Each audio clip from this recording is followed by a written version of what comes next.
Aujourd'hui, Au détour d'un livre, je vais vous parler de J'écluse de Gordon Zola. Enfin la vérité sur l'affaire Dreyfus. Pour dire tout haut ce que personne ne pense tout bas.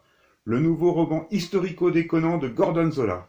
Cette fois, l'inconséquent frappe plus fort. Dans ce roman d'une très haute facture morale, Zola, la bête humaine de l'humour, revient sur les mystères de cette ténébreuse affaire.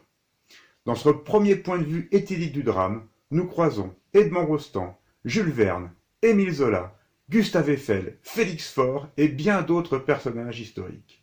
J'écluse, c'est la verve impitoyable de ce grand amateur de sévices textuels qui pourfend les vérités admises et les lieux communs en une fantaisie jubilatoire, comme le dira Patrick Besson un jour, mais pour quelqu'un d'autre.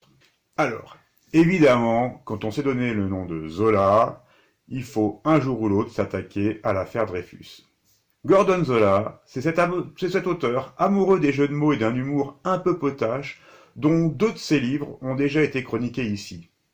Ces deux livres faisaient partie de la série des aventures de Tintin, le prétendu fils caché de Tintin, mais on est ici dans un tout autre registre. Ce livre prétend raconter les vrais dessous de l'affaire Dreyfus, et ils sont peu affriolants d'après l'auteur.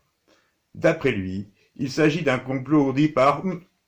Non, il serait dommage de divulguer ici l'histoire de ce roman riche en aventures, en rebondissements et en calembours, évidemment.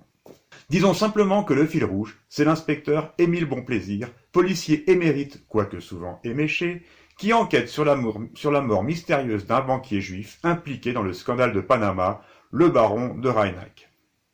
Le style très particulier de l'auteur se marie parfaitement avec le souffle de l'histoire.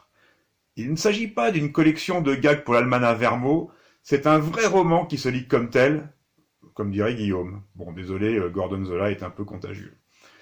Au fil des pages, on retrouve de nombreux personnages historiques, artistes, hommes d'affaires, politiques, connus ou moins connus.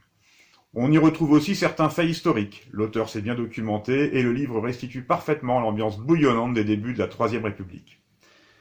À côté de ça, évidemment, il y a pas mal de personnages inventés. Leur seul patronyme, souvent basé sur un jeu de mots plus ou moins audacieux, permet de les identifier. Car comme dans ses autres livres, Gordon Zola continue toujours autant à jouer avec les mots. Certains traits d'humour sont faciles à identifier, mais on s'arrête bien souvent sur une phrase pour essayer d'y trouver la contrepétrie ou le calembour caché.